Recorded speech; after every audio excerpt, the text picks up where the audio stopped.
extra time.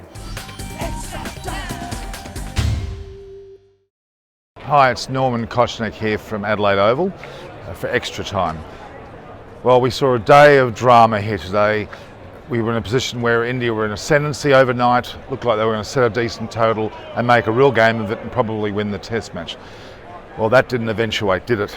In the first hour and a half's play today, India basically collapsed in a monumental way. In fact, they were all out from a 1 for 9 start, all out for 36 runs, with the likes of Hazzlewood with 5 wickets and Cummins with 4, and a further 5 for Payne. Actually, Payne took 5 catches throughout the match. It was quite a dramatic turn of events. It's now the lowest score that India has scored ever. The last time they scored a score anywhere near this was 42 in 1974 at Lord's versus England.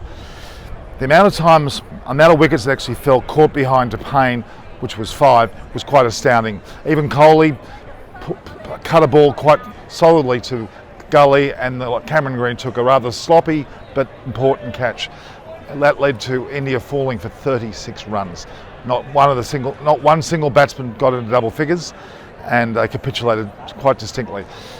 But let's be honest, we've got to be a little bit balanced with that. The fact is the pink ball did move, did cut quite significantly all morning. The pitch was certainly quite reasonable, but the bowling of Stark, Cummins and Hazzlewood was particularly strong. In fact, I was very impressed with Hazelwood's line and length and was able to produce nicks off the Indian batters at will. By no means was that to actually demoralise India, but they certainly were not at their best. In fact, 36 is the lowest. They're going to take a lot of recovery.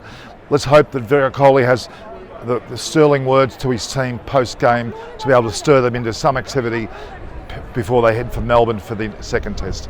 This score of 36 was not expected, and certainly has been, I would argue, an aberration, but it still was significantly bad and a significant low for Indian cricket.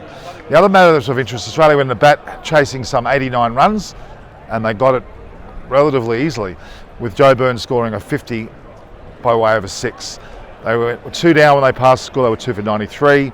Both Burns and Wade put on a 70-run opening partnership and looked chalk and cheese from the first innings, where they both can only muster 8 runs each, where Bumrah got them both times LBW. Without the bowling of Shami, who injured his arm when he was hit by a ball from Cummins, it's disturbing about his arm. We're not aware of a condition, but it hopefully is not too significant and will be available for the Melbourne test.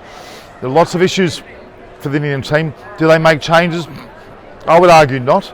Perhaps Shaw might see himself dropped, but the Indian team together was pretty strong. Saha's position, punt, might have an opportunity there because Saha didn't seem to be too in control when he batted. His keeping was reasonable.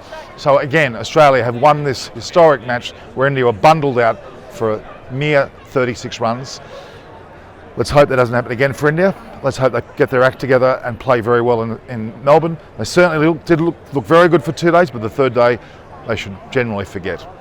This is Norman Kochannek for Extra Time.